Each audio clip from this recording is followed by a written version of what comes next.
नमस्कार बंधुरा आज आमी शेयर करब सोयाबिनेर निरामिष एकटी दुर्दान्त रेसिपि। निरामिष दिने एई रकम एकटा रेसिपि होले माछ मांस डिम किच्छु लागबे ना, शुधुमात्र एई रेसिपि दिएई समस्त भात रुटी खेये निते पारबेन। तो भिडियोटी स्किप ना करे सम्पूर्ण देखते थाकुन, थाकबे अनेक टिप्स एंड ट्रिक्स। तो रान्नाटा शुरू करछि। तार जन्य ओभेने एकटा पात्रे बेश खानिकटा जल गरम करे निচ্ছি, एकदम फुटন্ত गरम। तार मध्य 100 ग्रामेर मतो सोयाबिन दिए दिलाम। सोयाबिनगुलिके सेদ্ধ करे निते हबे बेश सुंदर फुले ओठा पर्यन्त और एकदम नरम हये आसा पर्यन्त। तो 3 থেকে 4 मिनिटेर मतो मीडियम टू हाई फ्लेमे सेদ্ধ करे निয়েছি। और এখন 3 থেকে 4 বার जल पाल्टे धुए निয়েছি। तो जल पाल्टे देखुन ঠান্ডা जल सोयाबिनेर मध्य निয়েছি। और এখন सोयाबिनगुलिके हाथ दिए चेपे चेपे जल झरिয়ে नेब। ठीक এই রকম ভাবে সোয়াবিন থেকে এক্সট্রা জল খুব ভালো করে হাত দিয়ে চেপে চেপে ফেলে দিতে হবে। তো এই রকম ভাবে সমস্ত সোয়াবিন থেকে জল ঝরিয়ে নিয়েছি।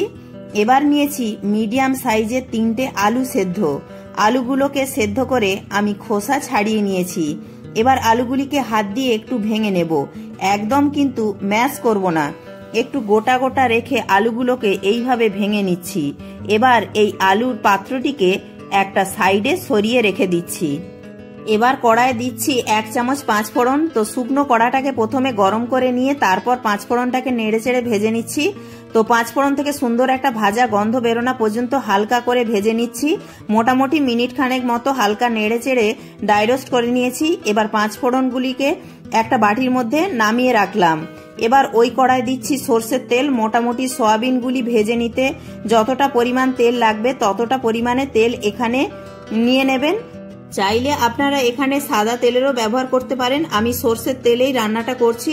আর অল্প একটু লবণ দিয়ে তেলের সঙ্গে নেড়েচেড়ে এখন সেদ্ধ করে রাখা সোয়াবিনগুলিকে এর মধ্যে দিয়ে দিলাম। আর সোয়াবিনগুলিকে হালকা করে ভেজে নেব। মোটামুটি সোয়াবিন থেকে কাঁচা গন্ধটা চলে যাওয়া পর্যন্ত ভেজে নেব। আর খুব বেশি সময় ধরে ভাজবো না, তাহলে কিন্তু সোয়াবিনগুলি শক্ত হয়ে যেতে পারে। এবার সামান্য একটু হলুদ গুঁড়ো দিলাম। তো আরো মোটামুটি 2 মিনিট মতো সোয়াবিনগুলিকে মিডিয়াম ফ্লেমে ভেজে নেব। তো দেখুন সোয়াবিনগুলিকে আরো 2 মিনিট মতো ভেজে নেওয়ার পর খুব সুন্দর একটা কালার ধরেছে। আর বুঝতেই পাচ্ছেন সোয়াবিনগুলি সুন্দরভাবে ভাজা হয়ে গেছে। এবার একটা পাত্রে নামিয়ে নিচ্ছি সোয়াবিনগুলোকে। এবার একটা মশলা তৈরি করে নেব। তার জন্য একটা মিক্সিং জারে দিয়ে দিচ্ছি 1 ইঞ্চির মতো আদা কুচি, ঝালের জন্য 4টে কাঁচা লঙ্কা, 4টে শুকনো লঙ্কা দুটোই মিশিয়ে দিলাম। ঝালটা আপনারা আপনাদের স্বাদ অনুযায়ী দেবেন। আর দিলাম একটা মিডিয়াম সাইজের টমেটো কুচি ও অল্প একটু জল দিয়ে একদম মিহি করে পেস্ট করে নিলাম। এবার এটা একটা সাইডে সরিয়ে রাখছি। এখন একটা গুঁড়ো মশলা তৈরি করে নেব। তার জন্য একটা বাটিতে দিচ্ছি 1 চামচ জিরে গুঁড়ো, 1 চামচ ধনে গুঁড়ো। রান্নার রংটা যাতে ভালো হয় তার জন্য দিচ্ছি 1/2 চামচ কাশ্মীরি লঙ্কার গুঁড়ো, 1/2 চামচ হলুদ গুঁড়ো। এবার অল্প একটু জল দিয়ে চামচের সাহায্যে মিশিয়ে একটা খুব সুন্দর মশলার মিশ্রণ তৈরি করে নিলাম। তো আমার মনে হয় গুঁড়ো মশলা এইভাবে জলে গুলে তারপর রান্নায় ব্যবহার করলে মশলার স্বাদটা অনেকটাই বাটা মশলার মতোই আসে। তো মশলার বাটিটাকে একটা সাইডে সরিয়ে রাখলাম।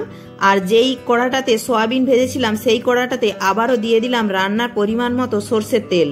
তেল গরম করে নিয়ে ফোড়নে দিলাম সামান্য একটু 5 ফোড়ন। 5 ফোড়নটাকে একটু নেড়ে চেড়ে নিয়ে ফোড়ন থেকে সুন্দর একটা ভাজা গন্ধ বেরোতে শুরু করলে ওতে দিয়ে দিলাম আদা, টমেটো, কাঁচা লঙ্কার পেস্টটা। মশলার কাঁচা গন্ধ চলে যাওয়া পর্যন্ত নেড়ে চেড়ে কষিয়ে নেব। তো খুব ভালো করে নেড়ে চেড়ে কষিয়ে নিয়েছি। এখন এবার এর মধ্যে যে গুঁড়ো মশলার মিশ্রণটা তৈরি করে রেখেছিলাম সেটা দিয়ে দিচ্ছি। এবার মশলাগুলিকে খুব ভালো করে কষিয়ে নিতে হবে যতক্ষণ না মশলা থেকে সুন্দরভাবে তেল ছেড়ে আসছে। ভিডিওটি ভালো লাগলে, চ্যানেলে নতুন বন্ধু হয়ে থাকলে চ্যানেলটি সাবস্ক্রাইব করে পাশে থাকা বেল আইকনটি প্রেস করে দেওয়ার অনুরোধ রইল। তাহলে আমার দেয়া যে কোনো ভিডিওর আপডেট সবার আগে আপনার কাছে পৌঁছে যাবে। আর অবশ্যই একটি লাইক করবেন। আপনাদের একটি লাইক আমাকে পরবর্তী ভিডিও বানাতে উৎসাহ জাগাবে। তো মশলাটাকে খুব ভালো করে কষিয়ে নিয়েছি আর মশলা থেকে তেলও ছেড়ে গেছে। এবার এর মধ্যে ভেজে রাখা সোয়াবিনগুলিকে দিয়ে দিচ্ছি। তো মশলার সঙ্গে সোয়াবিনগুলিকে দিয়ে আবারও খুব ভালো করে নেড়ে চেড়ে মিশিয়ে নেব আর ভালো করে কিছুক্ষণ কষিয়ে নেব। আপনারাও কি এইভাবে সয়াবিন রান্না করে থাকেন? যদি রান্না করে থাকেন তাহলে অবশ্যই কিন্তু আমাকে কমেন্টে জানিয়ে যাবেন। আর এইভাবে না রান্না করে থাকলে অবশ্যই একদিন হলেও বানিয়ে খেয়ে দেখবেন। আশা করি আপনাদের প্রত্যেকেরই ভীষণ ভালো লাগবে। এবার সেদ্ধ করে রাখা আলুগুলোকে দিয়ে দিলাম। এবার আলু আর সয়াবিন একসাথে মশলার সঙ্গে ভালো করে কষিয়ে নেব। তো খুব ভালো করে এইভাবে নেড়ে চেড়ে মোটামুটি 4 থেকে 5 মিনিট কষিয়ে নিলেই হবে। এবার স্বাদ মতো দিয়ে দিচ্ছি লবণ। তো লবণটা দিয়ে আবারও সব কিছু একসঙ্গে নেড়ে চেড়ে মিশিয়ে নিচ্ছি। তো এইভাবে 4 থেকে 5 মিনিট মতো গ্যাসের ফ্লেমটা মিডিয়ামে রেখে কষিয়ে নেব। বন্ধুরা, সয়াবিনের এই রেসিপি কিন্তু ভাত, রুটি, পরোটা, লুচির সাথে খেতে দুর্দান্ত লাগে। একবার বানিয়ে দেখতে পারেন। তো আলু ও সয়াবিনটাকে মশলার সঙ্গে খুব ভালো করে মিশিয়ে নিয়ে এবার দিয়ে দিচ্ছি পরিমাণ মতো উষ্ণ গরম জল। খুব বেশি ঝোল করব না, আবার একেবারে গা মাখাও করব না, মিডিয়াম ঝোল রাখবো। সেই হিসাবেই আমি এখানে জল দিলাম। তো ঝোল ফুটে এসেছে। এখন একটা ঢাকনা দিয়ে কিছুক্ষণের জন্য ঢেকে দিলাম, যতক্ষণ না ঝোলটা বেশ একটু গাঢ় হয়ে আসছে। এদিকে আমি ড্রাই রোস্ট করে রাখা 5 ফোড়নগুলিকে একটি হামানদিস্তির মধ্যে নিয়ে খুব ভালো করে মিহি করে গুঁড়ো করে নিচ্ছি। তবে আপনারা চাইলে শিলনোড়াতেও গুঁড়ো করে নিতে পারেন। আমি হামানদিস্তির মধ্যেই খুব সুন্দর করে গুঁড়ো করে নিয়েছি। এবার এটাকে একটা সাইডে সরিয়ে রাখছি। এবার চলে এলাম ওভেনের কাছে। মোটামুটি 4 থেকে 5 মিনিট মতো মিডিয়াম টু হাই ফ্লেমে রান্না করে নিয়েছি। ঝোলটা দেখুন অনেকটাই গাঢ় হয়ে এসেছে। যেহেতু আলুটা একটু ভেঙে ভেঙে দেওয়া হয়েছে, সেই জন্য কিন্তু খুব তাড়াতাড়ি ঝোলটা অনেকটাই ঘন হয়ে এসেছে। আর খুব বেশিক্ষণ সময় রান্না করব না। এখন এর মধ্যে দিচ্ছি গুঁড়ো করে রাখা 5 ফোড়ন, আর দিচ্ছি হাফ চামচ ভাজা মশলার গুঁড়ো। এখানে ভাজা মশলা বলতে গোটা জিরে আর গোটা ধনে ড্রাই রোস্ট করে গুঁড়ো করে নিয়েছি। 5 ফোড়নের গুঁড়ো আর ভাজা মশলার গুঁড়ো দিয়ে ভালো করে মিশিয়ে নিয়েছি। এবার এখানে টেস্টের ব্যালেন্সের জন্য সামান্য কয়েক দানা চিনি অ্যাড করে দিলাম।